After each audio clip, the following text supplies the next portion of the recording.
Welcome to our Hong Kong Brief program. Today, we have some exciting news as Professor Dennis Lo Yuk-ming has been appointed the new president of the Chinese University of Hong Kong, starting January 8. With a remarkable background in molecular genetics and a focus on enhancing AI and academic freedom, Lo is set to lead the university into a bright future following the departure of his predecessor amid controversy. In other delightful news, our beloved panda twins are growing up fast. At over 6 weeks old, they are showing off their thicker fur and partially opened eyes. And that's not all. 2 adult pandas, and an cuckoo, have just arrived from Sichuan and will soon be ready for their public debut after a short quarantine. Remember, while these adorable creatures may seem gentle, they can also be quite playful and unpredictable. Lastly, don't miss the upcoming M+ at Night event featuring the extraordinary works of Chinese designer Newe. This event will combine fashion and music in a spectacular celebration, showcasing over 40 haute couture pieces and featuring live performances and interactive activities. It promises to be a night of creativity and inspiration that you won't want to miss. Please stay tuned for more detailed content. South China Morning Post reports that Professor Dennis Lo Yuk-ming has been approved as the next head of the Chinese University of Hong Kong, CUHK. With a distinguished career spanning 27 years at CUHK, Lo is a pioneer in non-invasive prenatal testing and has made significant contributions to medical science, including early cancer detection methods. His appointment comes after the resignation of Professor Rocky Tuan, who stepped down amidst controversy following the 2019 protests.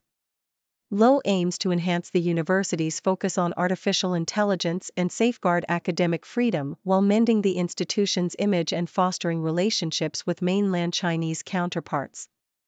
In another update from South China Morning Post, the baby panda twins born in Hong Kong are growing and sharing the spotlight with 2 adult pandas, and cuckoo, recently arrived from Sichuan. The twins, now 6 weeks old, are beginning to open their eyes and are delighting fans with their playful antics. However, the new adult pandas will undergo a 30-day quarantine before meeting the public. The article highlights the complex nature of pandas, noting that while they appear cute and docile, they can exhibit aggressive behaviors, as evidenced by recent incidents involving pandas charging at their caretakers. The article underscores the need for caution when interacting with these solitary creatures. Additionally, South China Morning Post showcases the upcoming M+ at Night event featuring renowned Chinese designer Newe. The event will celebrate the fusion of fashion and music, coinciding with Newe's retrospective exhibition at M+. Known for dressing global icons like Rihanna and Beyoncé, Newe's work reflects a blend of traditional Chinese aesthetics and contemporary fashion. The event promises an engaging experience with guided tours, live performances from various artists, and interactive workshops, allowing attendees to explore Newe's intricate designs. This collaboration with Warner Music Asia aims to create a vibrant atmosphere, highlighting the cultural significance of fashion and music in Hong Kong.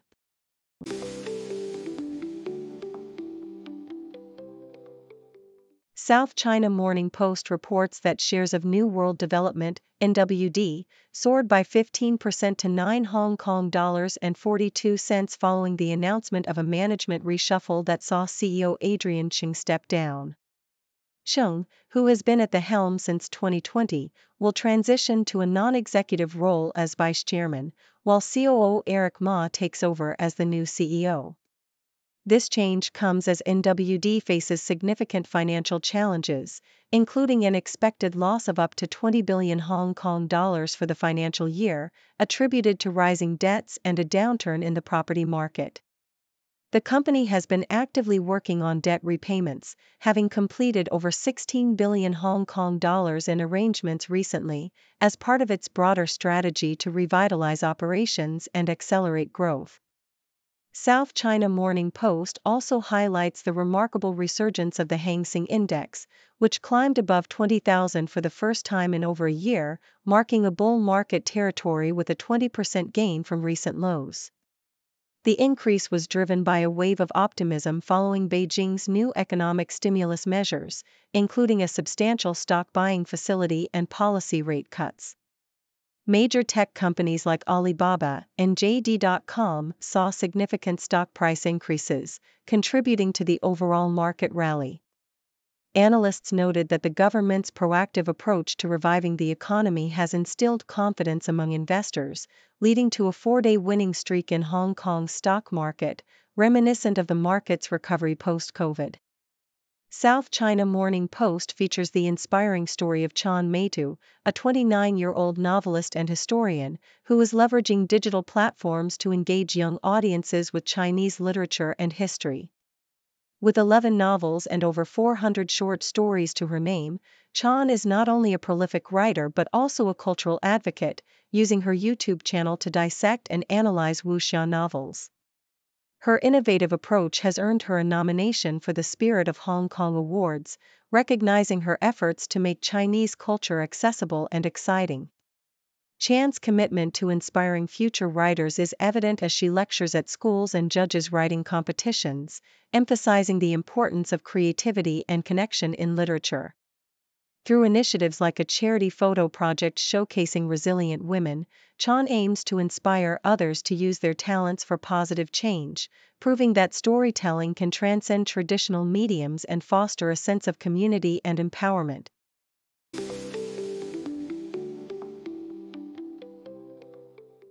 South China Morning Post reports that the recent jailing of 2 Hong Kong journalists under the colonial-era sedition law has sparked significant concern regarding press freedom in the region.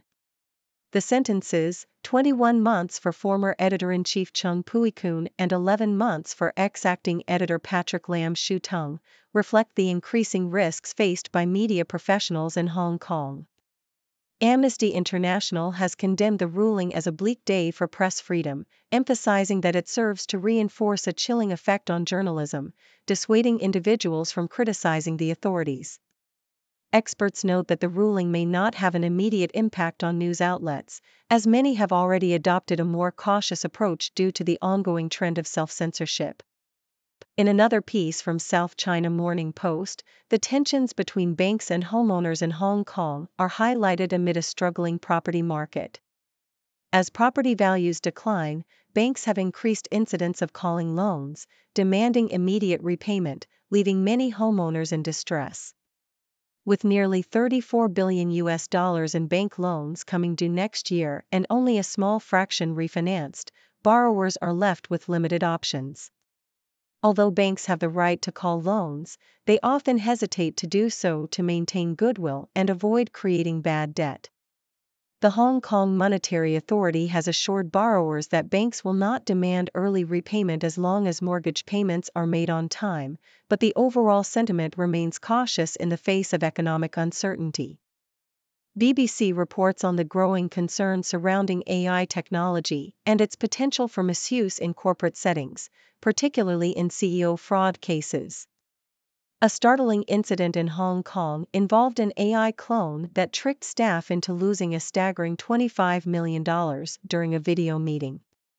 Despite the alarming nature of such fraud, some companies, like Zoom, advocate for the advantages of AI clones, suggesting they could represent individuals in meetings. Cyber correspondent Joe Tidy has even experimented with creating an AI clone of himself to see if it can deceive his colleagues. The rapid advancement of AI technology raises questions about the balance between innovation and security, underscoring the need for vigilance in protecting against potential threats.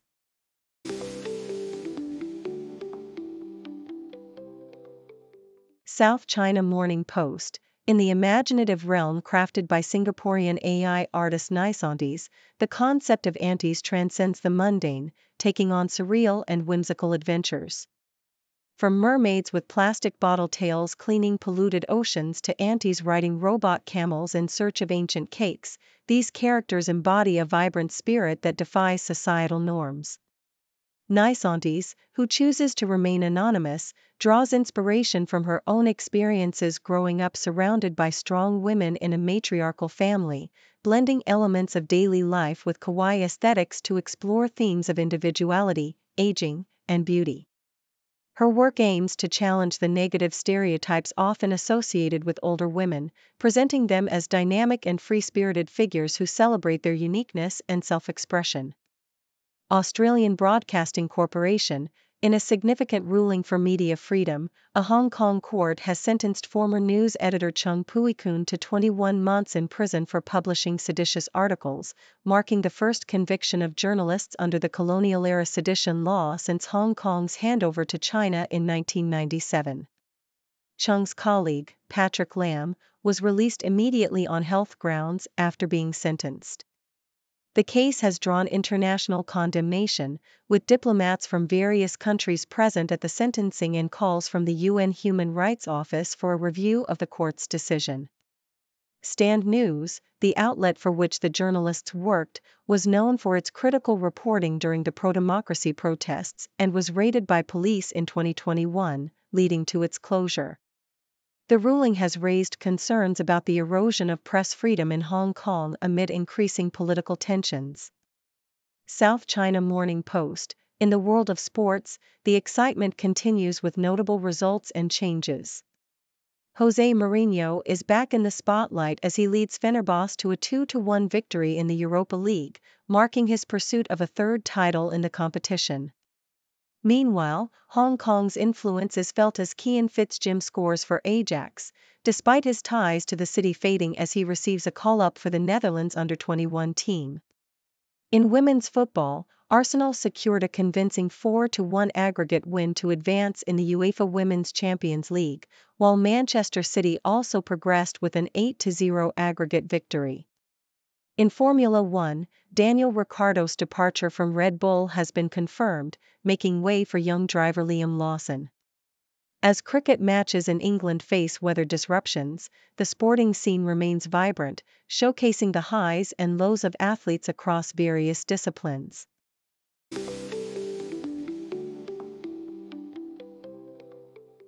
South China Morning Post, Xu Qi, born Lin Li Hui in 1976, has undergone a remarkable transformation from a soft porn model to a celebrated actress and filmmaker in the Chinese-language cinema. Raised in a challenging environment in New Taipei City, she fled her home at 15 and began modeling, eventually making her mark in the adult film industry before transitioning to mainstream cinema. Her breakthrough role came in 1990's Six's Viva Erotica, which garnered her critical acclaim and multiple awards. Xu Qi's dramatic talent shone through in various roles, particularly in films like Millennium Mambo and 3 Times, both of which showcased her versatility as an actress. As she steps into directing with her debut film Girl set for release in 2025, Xu's journey reflects not only her personal growth but also her significant contributions to the film industry, as evidenced by her roles as a jury member at prestigious international film festivals. South China Morning Post, Lane Singbang-del, known as the father of modern art in Nepal, remains an unsung hero despite his profound influence on the country's art scene. His legacy is being revitalized through exhibitions showcasing his work, including a recent solo exhibition in Hong Kong. Bangdel's artistic journey began in the hills of Darjeeling, India, where he cultivated a passion for art against his father's wishes. His studies in Europe, particularly in Paris, exposed him to some of the greatest artists of his time, and he created impactful series that reflected his experiences and the socio-political landscape of Nepal. After returning to Nepal, he played a pivotal role in establishing modern art, serving as the head of the Faculty of Fine Arts and influencing a generation of artists. Today, efforts are underway to honor his contributions, including digitizing his works and advocating for a dedicated space to celebrate his legacy. South China Morning Post, in response to a surge in scam cases, the Hong Kong police are launching a campaign featuring lucky draws worth 3 million Hong Kong dollars to promote their anti-scam app, Scamator. With over 24,000 scam cases reported in the first half of 2024, a 12% increase from the previous year, the police aim to encourage more residents to download the app, which helps users identify suspicious links and accounts. The campaign offers over 40,000 prizes, including an electric vehicle and mobile phones, to incentivize participation. Police attribute the rise in scams to a spike in phone deception cases and customer service scams, prompting a need for increased public awareness and engagement with the app. As part of their ongoing efforts, authorities continue to combat fraud through stricter regulations on SIM card registrations and collaboration with various departments.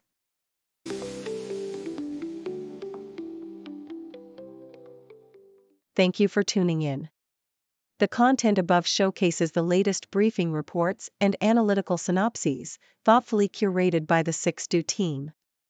These insights stem from a wide array of reputable media outlets, think tanks, government sources, and specialized experts worldwide. We encourage you to explore these sources for a comprehensive perspective.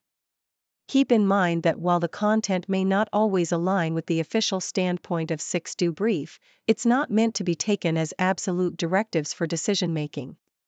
Comprising seasoned media professionals, learned scholars, and accomplished scientists, the CUHK team embodies a trailblazing, fully independent media entity. To customize CUHK brief to meet your professional needs, you have the option to subscribe to a diverse array of briefings on our website, CUHKbrief.com. Regardless of your location, you can conveniently receive CUHK brief via email.